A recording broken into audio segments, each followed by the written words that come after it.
Vamos a comenzar nuestra reflexión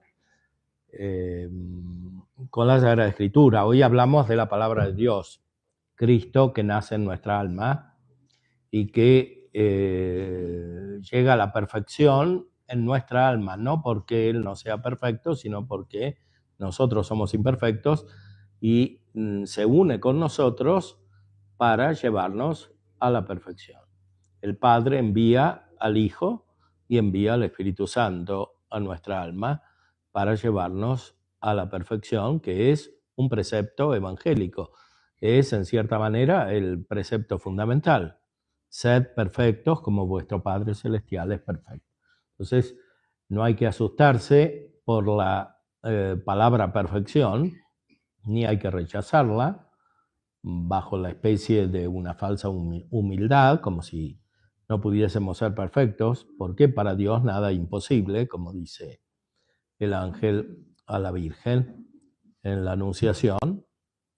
No hay nada imposible para Dios y justamente el sentido de la Anunciación es que nosotros tengamos la perfección espiritual. El Verbo se hizo carne justamente para eso. San Agustín dice, Dios se hizo hombre para que el hombre se hiciera Dios.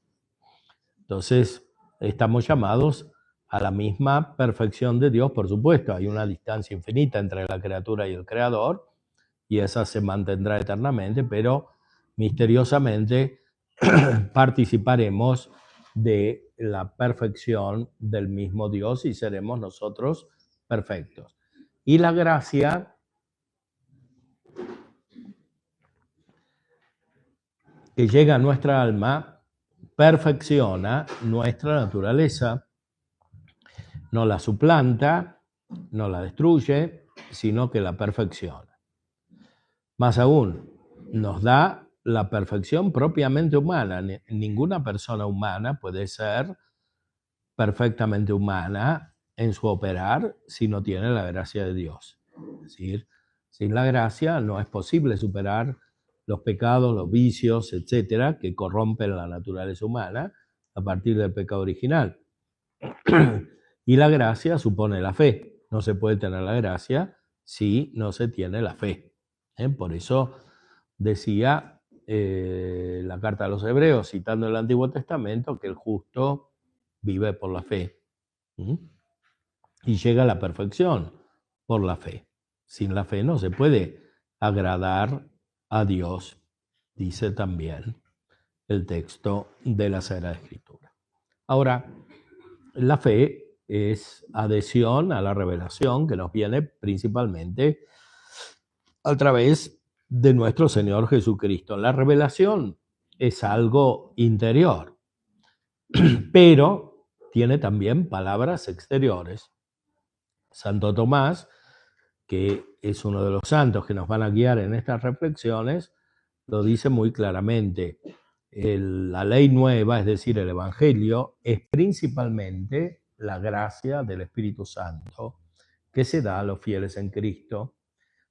Por eso hablábamos en la homilía de hoy de esta experiencia espiritual interior que tuvieron los magos que fueron a buscar a Cristo que aparecía en el mundo, al Verbo de Dios que se hizo carne.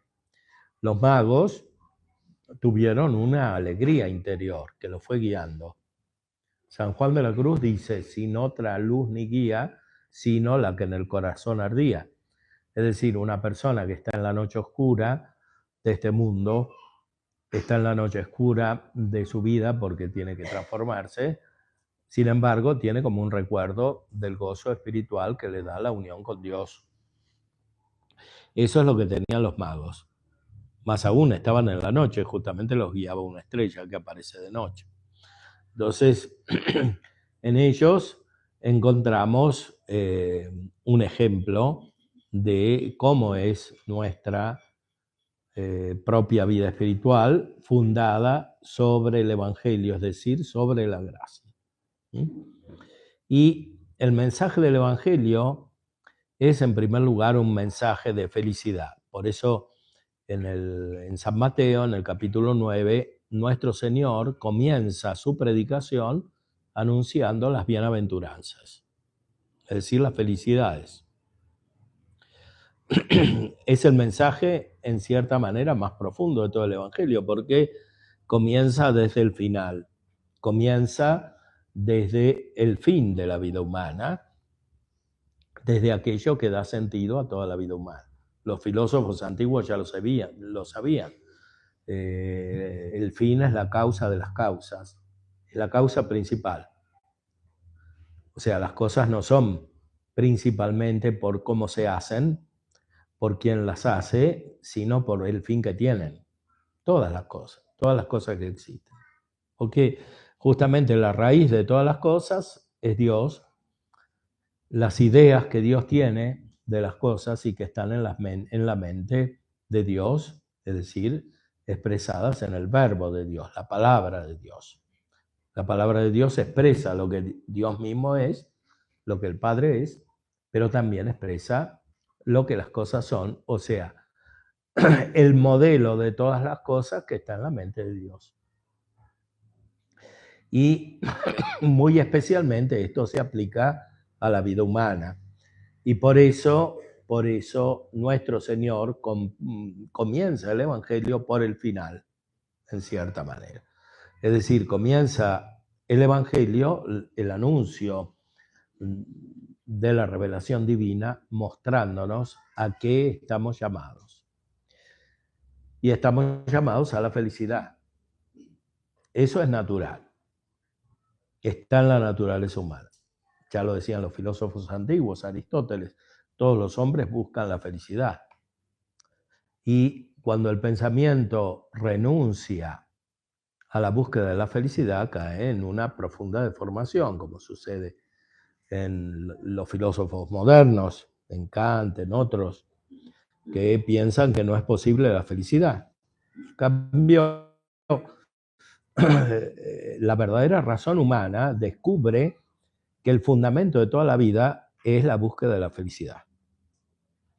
Pero muy especialmente la revelación de nuestro Señor Jesucristo nos enseña que estamos hechos para una felicidad superior, que es la felicidad de la vida divina, es la felicidad de participar del ser mismo de Dios, es la felicidad de conocer que participamos del ser mismo de Dios, la felicidad de tener conciencia, o sea, de conocer en nosotros mismos que participamos del ser mismo de Dios.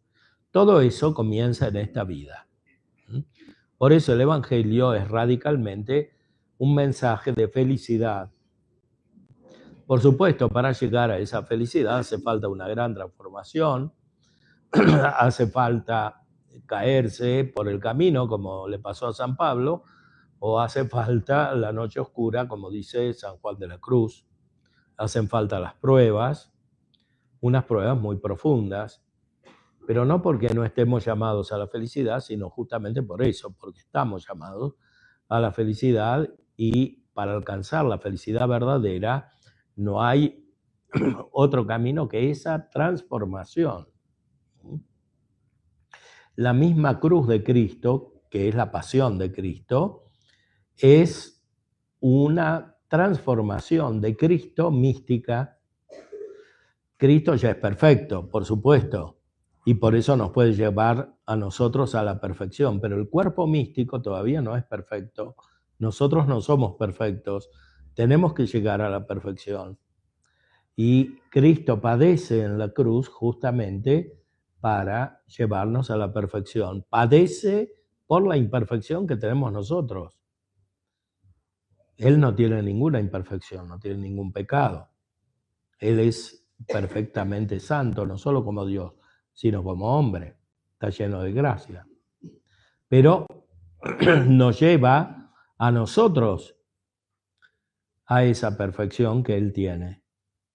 Y para eso se une profundamente con nosotros, y como nosotros nos tenemos que transformar, Él en cierta manera se transforma con nosotros.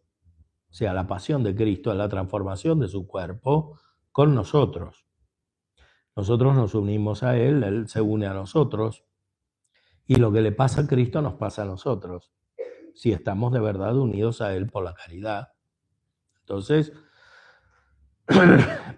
el Evangelio es un mensaje de felicidad, pero un mensaje de felicidad que no se puede realizar sin esta profunda transformación que para nosotros significa un sufrimiento. El sufrimiento es una realidad natural. Somos animales racionales, los animales sufren y nosotros también. Entonces, eso está en la condición de nuestra naturaleza. El problema es cuando el sufrimiento es causado por la injusticia. Ese es el sufrimiento que produce la purificación más profunda, porque nos lleva a unirnos por la caridad a Cristo, que siendo perfecto asume nuestra naturaleza imperfecta y las consecuencias del pecado de la humanidad, la pena del pecado de la humanidad, para llevarnos a una perfección que es la propia de Él.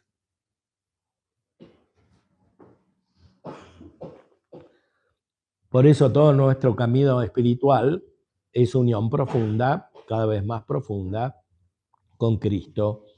San Pablo nos dice que tengamos la mente de Cristo. La mente de Cristo. Nosotros tenemos el sentido de Cristo, la mente de Cristo.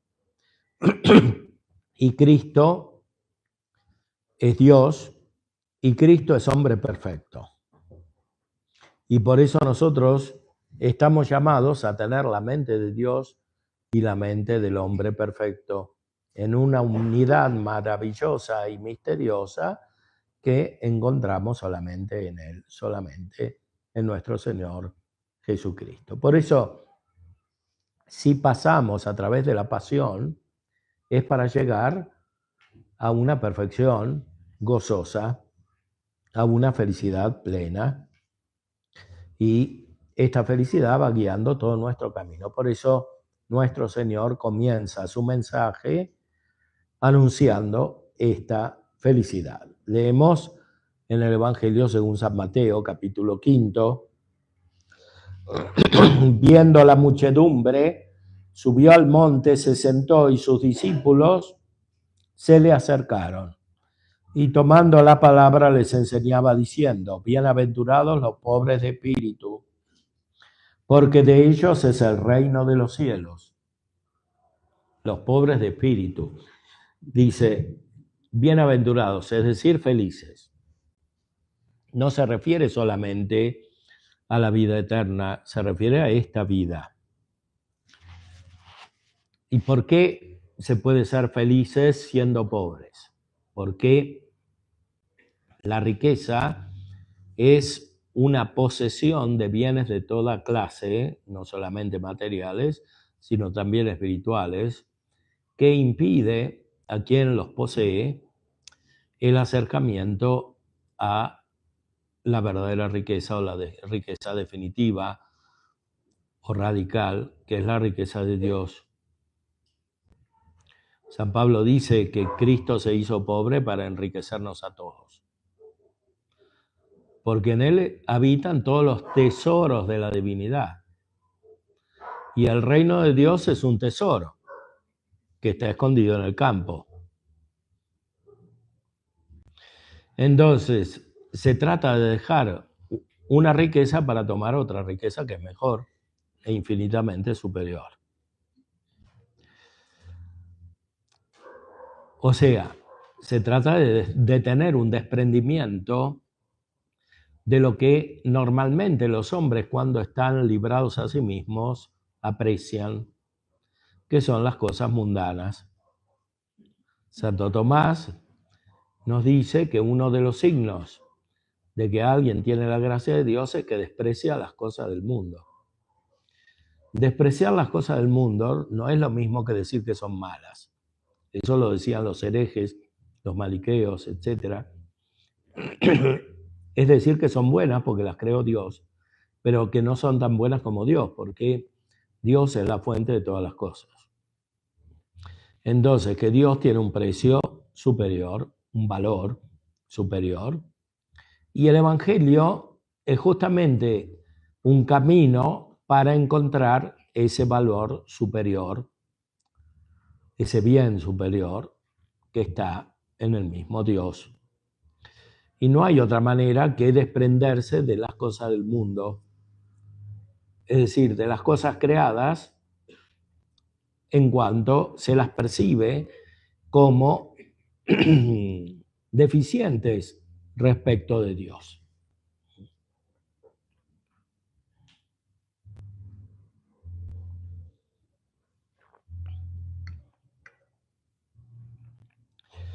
Bienaventurados los mansos, porque ellos poseerán en herencia la tierra.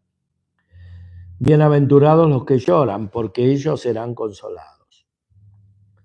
Nos damos cuenta de que los mansos no son los más apreciados por el mundo, porque son apreciados los que se hacen valer, los que son prepotentes a veces. Lo mismo, parece que llorar no es algo bueno. Y sin embargo, la palabra de nuestro Señor nos dice que los que lloran son bienaventurados. ¿Pero por qué lloran estos? Porque encuentran la vanidad de las cosas del mundo comparadas con la realidad divina. Ese es el verdadero llanto.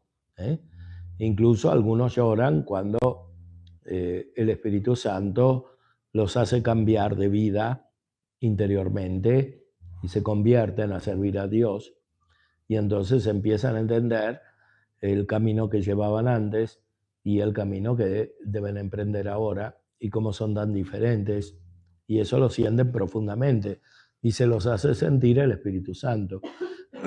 Y por eso a veces lloran por la acción del Espíritu Santo. De cualquier modo, este llorar es fruto de una tristeza que es buena, porque las pasiones son naturales al hombre y cuando corresponden a sus objetos son siempre buenas, incluso la tristeza o el dolor. Cuando la tristeza percibe lo que es malo o lo que es deficiente o lo que está lejos de Dios, es natural que se engendre esta pasión, la tristeza misma. Es fruto de un conocimiento que está profundizado por la unión con el Espíritu Santo, por la unión con el conocimiento del mismo Dios, que es el que tiene el Espíritu Santo. Y nos dice también el Señor,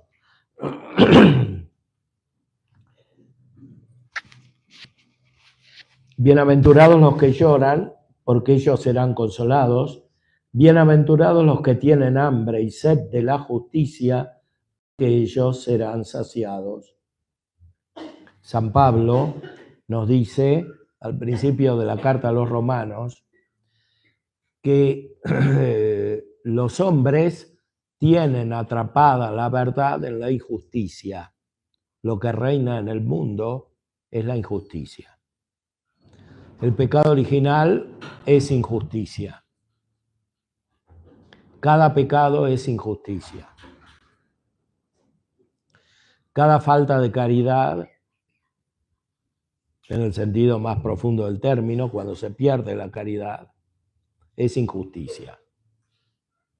Y esa injusticia impide ver no solo la condición real de los hombres, sino sobre todo la condición de Dios, que es el autor de la verdadera relación entre los hombres. Por eso los hombres tienen atrapada la verdad en la injusticia. Cuando se vive en el mundo sin que el corazón se sane, sin que se justifique, no se conoce finalmente la verdad. Sobre todo la verdad en el sentido pleno del término, que es la palabra de Dios, que es Cristo mismo. Yo soy el camino, la verdad y la vida. Si la palabra de Dios, esa que nace en nosotros, es la verdad, porque expresa lo que Dios es, absolutamente lo que Dios es. Entonces, el sentido profundo de nuestra vida es alcanzar esta verdad y para eso despojarnos de la injusticia. Darnos cuenta de eso nos hace llorar, dice nuestro Señor. Felices los que lloran, porque serán consolados. Es decir, porque alcanzarán el verdadero conocimiento de la verdad, la verdadera unión con Cristo.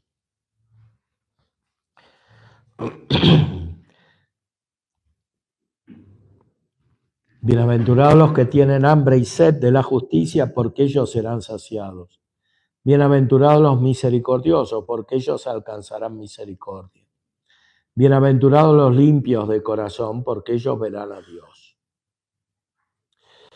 Aquí nuestro Señor nos expresa la purificación del corazón como afecto y la purificación del corazón como mirada. La purificación del corazón como afecto quiere decir la rectificación de la voluntad por la obra de la gracia. Nuestra voluntad se hace verdaderamente justa, o sea, recta por la obra de la gracia. Y esto significa misericordia. Misericordia es decir, capacidad de captar la miseria del otro. La miseria de los hombres cuando están alejados de Dios. Y solamente así se conoce la verdadera condición humana y solamente así se conoce a Dios, porque Dios es el que quita la miseria. Dios es el que se ha revelado en nuestro Señor Jesucristo, especialmente en la encarnación y en la pasión, como aquel que quita nuestra miseria. Este es el Cordero de Dios que quita el pecado del mundo. Decimos en cada Eucaristía. Porque quien Dios es se manifiesta de una manera máxima en la encarnación del Verbo, que tiene por sentido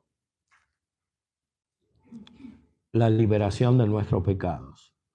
Y para la liberación de nuestros pecados, el Verbo de Dios padece. Esto es la misericordia y es la raíz última de la misericordia. Felices los que tienen misericordia porque están unidos a la pasión de Cristo. La otra purificación es la de la mirada, decíamos, purificación del corazón. Verán a Dios, dice la bienaventuranza. Ver a Dios. Ver a Dios es el fin y es la felicidad. Y por eso nuestro Señor en el Evangelio comienza por el fin. Porque todo el camino de la vida tiene sentido solamente en cuanto consiste en un acercamiento al fin. Y por eso, así como el crecimiento espiritual significa ser cada vez más misericordioso, tener la actitud de Cristo en su pasión, cuando libera la humanidad de los pecados, así también significa un acercamiento contemplativo a Dios, es decir, una mirada cada vez más profunda de quién Dios es. Una mirada que no puede ser en esta vida sino por medio de la fe, de la oscuridad de la fe.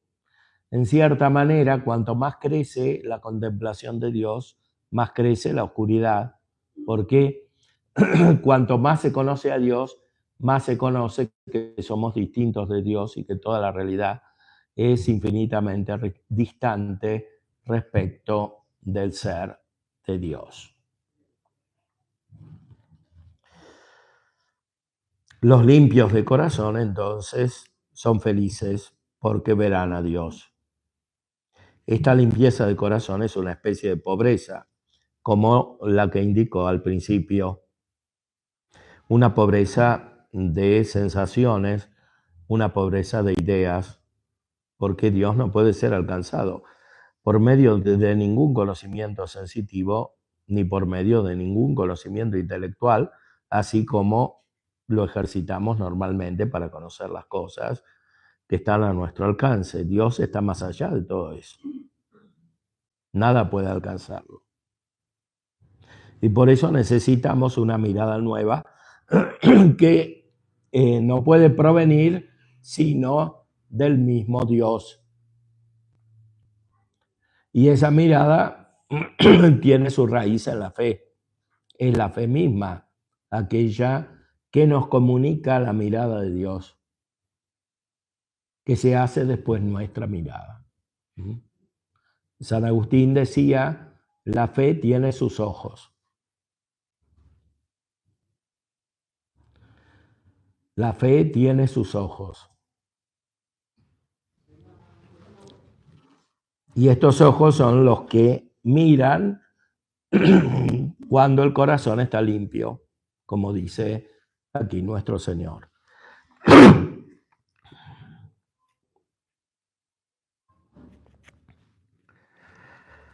Bienaventurados los que trabajan por la paz, porque ellos serán llamados hijos de Dios. ¿Quiénes son los que trabajan por la paz? Los que trabajan por Cristo. San Pablo dice, Él es nuestra paz. Él es nuestra paz. La paz no es simplemente armonía que se logra por métodos humanos. De hecho, los métodos humanos fracasan, sea en las relaciones individuales, sea en las relaciones universales, ¿no? Todavía existen las guerras. Él es nuestra paz.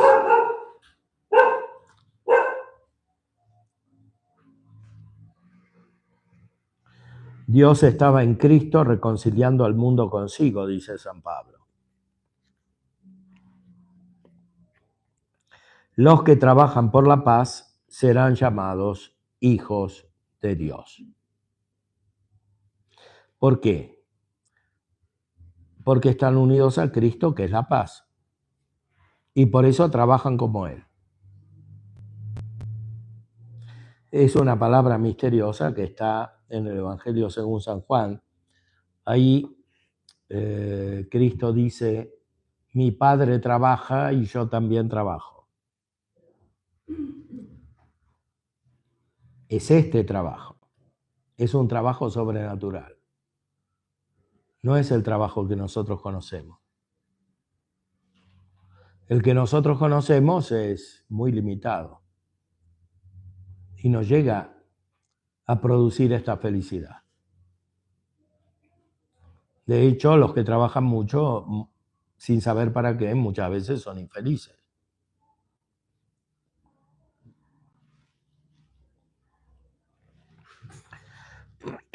Bienaventurados los que trabajan por la paz, porque ellos serán llamados hijos de Dios. Serán llamados porque son hijos de Dios. Bienaventurados los perseguidos por causa de la justicia, porque de ellos es el reino de los cielos. No dice solamente que será el reino de los cielos, sino que es ahora el reino de los cielos. Los perseguidos por causa de la justicia, es decir, los que están en la verdad. Los hombres tienen atrapada la verdad en la injusticia.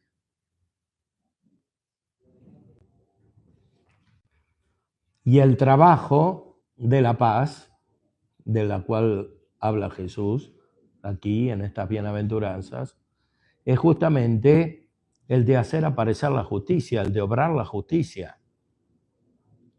una justicia perfecta, no la justicia humana que es tan imperfecta. La justicia perfecta que viene solamente de la vida divina, de la gracia de Dios.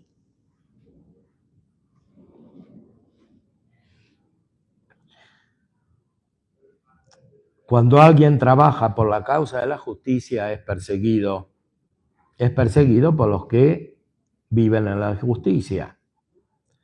De estos es el reino de los cielos.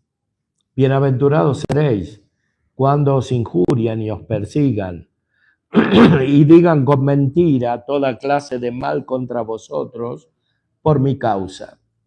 Alegraos y regocijaos, porque vuestra recompensa será grande en los cielos, pues de la misma manera persiguieron a los profetas anteriores a vosotros.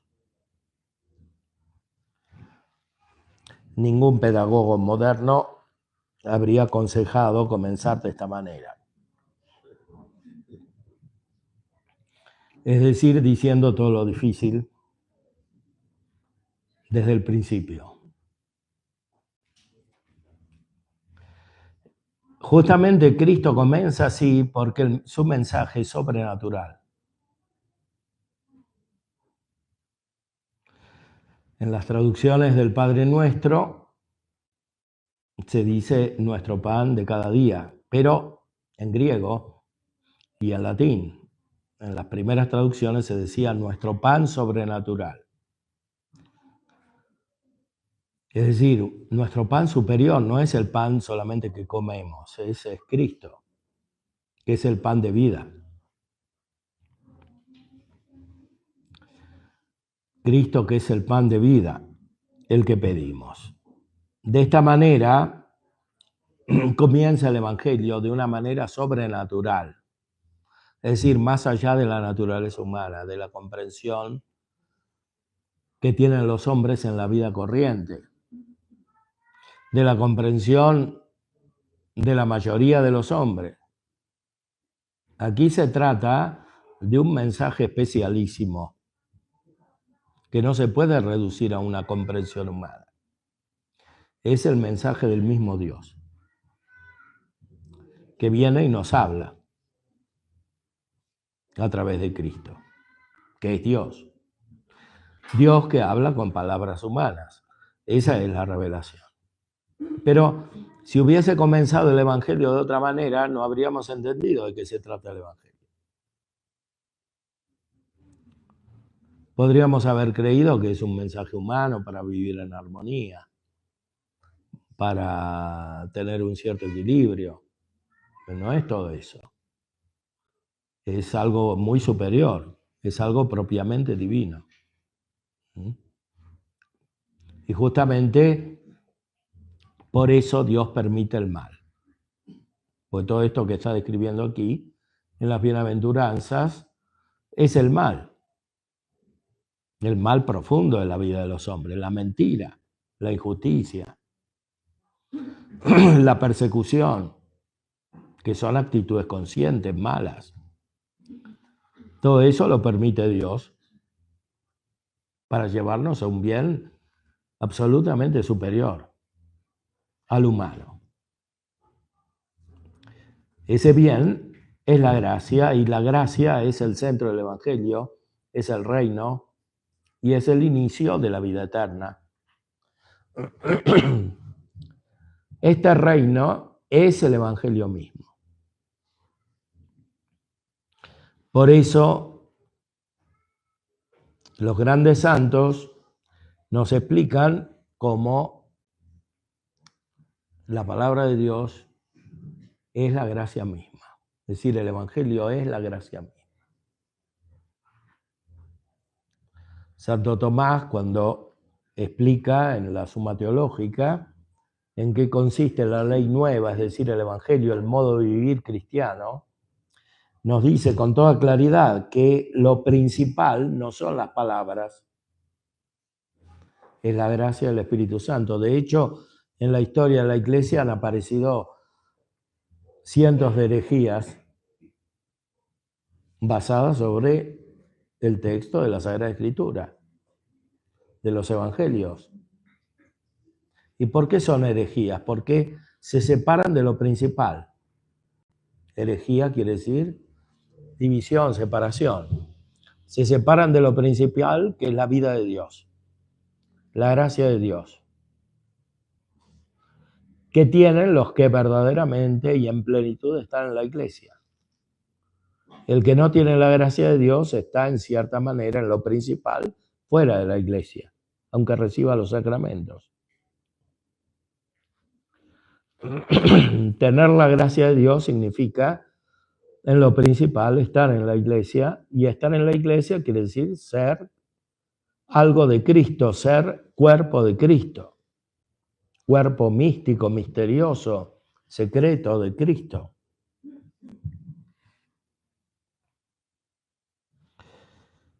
Veamos algunas expresiones que encontramos en la Suma de Teología de Santo Tomás sobre la ley nueva.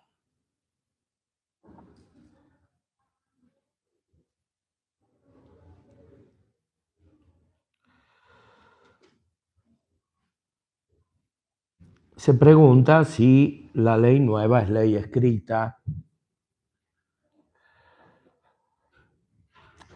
y responde con el hecho de que la ley nueva es la ley del Nuevo Testamento, y esta es infundida en el corazón, según dice el apóstol en la carta a los Hebreos 8 y 10, que alega el siguiente testimonio de Jeremías: vienen días, palabras de Yahvé, en que yo haré una alianza nueva con la casa de Israel y con la casa de Judá. Y declarando luego cuál será esa alianza, dice: esta será la alianza que yo haré con la casa de Israel en aquellos días. Palabra de Yahvé. Yo pondré mi ley en ellos y la escribiré en su corazón, y seré su Dios y ellos serán mi pueblo. Luego, la ley nueva es ley infusa, es decir, el Evangelio, la ley nueva, es distinto como ley del Antiguo Testamento, la ley antigua, que era escrita exteriormente, consistía en palabras, consistía también en acciones exteriores de Dios, consistía en castigos de Dios por los pecados del pueblo. La ley nueva es algo muy superior. La ley nueva es la vida de Dios contenida en nuestros corazones.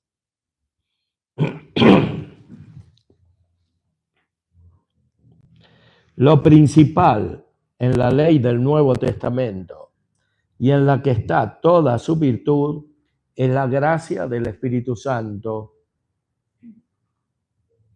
que se da por la fe en Cristo. Por consiguiente, la ley nueva principalmente es la misma gracia del Espíritu Santo que se da a los fieles de Cristo. Y esto lo declara bien el apóstol en la carta a los Romanos 3. ¿Dónde está pues tu jactancia? Ha quedado excluida. ¿Por qué ley? Por la ley de las obras. No, sino por la ley de la fe. Y llama ley a la gracia de la fe.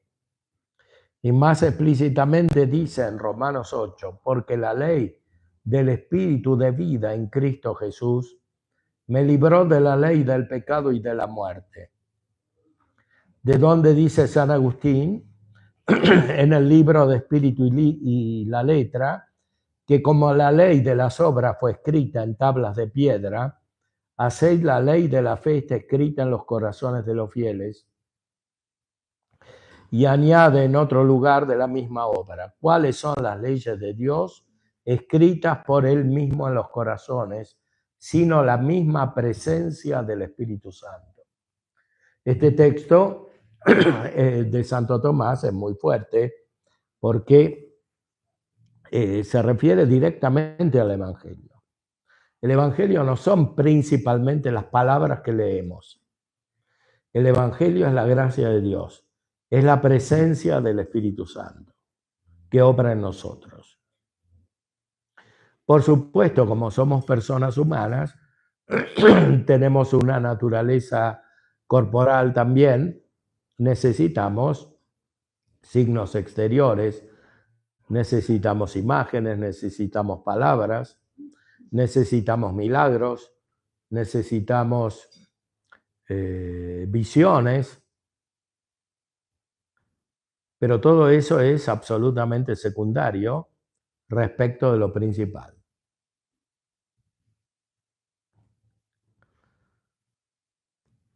Hoy decíamos, Cristo se apareció por medio de una voz y de una luz a San Pablo en el camino de Damasco. Pero eso no era lo principal. Lo principal es lo que sintió en su corazón. Nosotros recibimos los sacramentos, recibimos la Eucaristía, recibimos la confesión, recibimos el matrimonio, el orden sagrado, pero lo principal no es el sacramento, que es un signo sensible. Lo principal es la gracia de Dios, que se da en el sacramento. Nosotros leemos la Sagrada Escritura, leemos los escritos de los santos o las vidas de los santos, pero lo principal no es lo que vamos concibiendo a medida que leemos, sino la gracia de Dios que Dios infunde en nuestro corazón con la presencia del Espíritu Santo. Por eso es tan importante estar siempre centrados en la vida interior, en la vida espiritual, que no es otra cosa que lo que en la tradición se llama vida contemplativa. Todos estamos llamados a la vida contemplativa. No solamente los que viven en los monasterios o los que se dedican al estudio, a la oración. Todos estamos llamados a la vida contemplativa, porque eso es el Evangelio mismo. Claro, los modos externos varían, se acomodan. San Francisco de Sales lo explicaba muy bien. La fiesta fue hace poco, en la introducción a la vida devota, dice muy claramente que un obispo, un sacerdote que tiene que preocuparse por el bien de los otros no puede vivir como un religioso que está en un éremo o en un monasterio dedicado directamente a la oración. Uno que es soldado no puede tener la misma vida que uno que estudia, etcétera, o que es profesor. Entonces, cada uno tiene su modo de vida, pero lo principal es que todos tengan vida contemplativa, todos estos, los soldados también, si obran rectamente.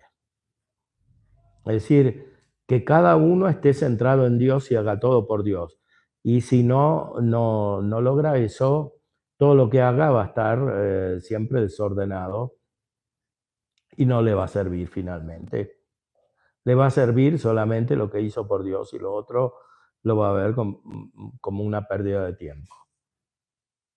Una pérdida de tiempo e incluso una fuente de daño.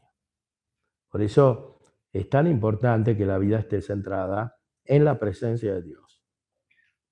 Y que todo lo que se hace, incluyendo la lectura de la palabra de Dios, el apostolado, el estudio, la oración y los mismos sacramentos, se hagan por Dios. De otra manera, la vida cristiana entra en decadencia. Todos conocemos cómo hay situaciones en las cuales la gente recibe los sacramentos, pero no cambia de vida. No tiene vida espiritual. San Pablo dice que es mejor que ni los reciban los sacramentos, ¿no? Porque el que recibe la Eucaristía de esa manera come y bebe su propia condenación. Y eso que vale para la Eucaristía vale también para la lectura de la palabra de Dios, para el estudio de la teología, para la vida religiosa, para el sacramento del matrimonio, para el trabajo, para el apostolado. Todo se convierte en daño. si no está la vida espiritual, que es la vida del Espíritu Santo. O sea, siempre Cristo unido al Espíritu Santo. Porque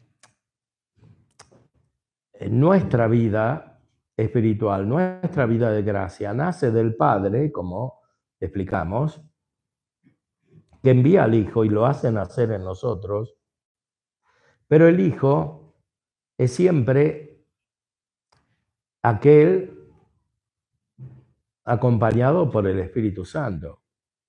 Por eso San Pablo dice el Espíritu de Cristo o el Espíritu de la verdad en el Evangelio según San Juan. El Espíritu de la verdad, pero la verdad es Cristo. Siempre el Espíritu es el Espíritu de Cristo. Es el Espíritu de la verdad, porque es inseparable el Espíritu Santo del Hijo y por tanto del Padre, del cual nace el Hijo. Por eso en nosotros la vida espiritual es siempre la presencia interior de Cristo principalmente y la presencia del Espíritu Santo que nos conectan con el Padre. El Padre es el origen y es el término, así como lo conocemos en esta vida. Por supuesto, en la vida eterna los veremos a los tres juntos.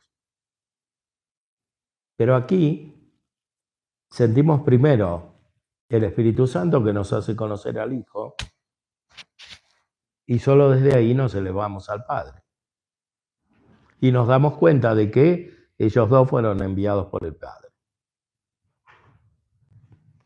Entonces, nuestra vida cristiana es una reflexión, una meditación en el sentido profundo del término, un cambio de mente para percibir este proceso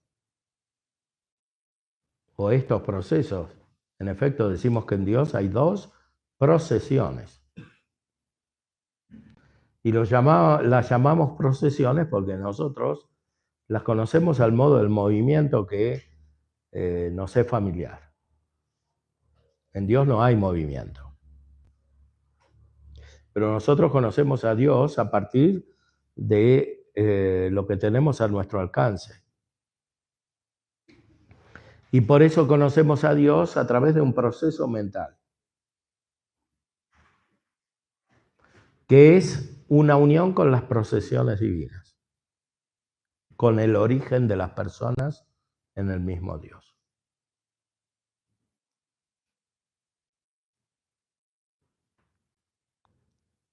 Esta es la base sobre la cual reflexionaremos. Cada uno puede pedir la asistencia al Espíritu Santo para que lo ilumine y le haga comprender estas palabras. Eventualmente las puede escuchar otra vez para captar el sentido de lo que no entendió. Y finalmente trataremos de desarrollarlo con la ayuda de los grandes doctores y santos que iluminaron el camino de la vida espiritual.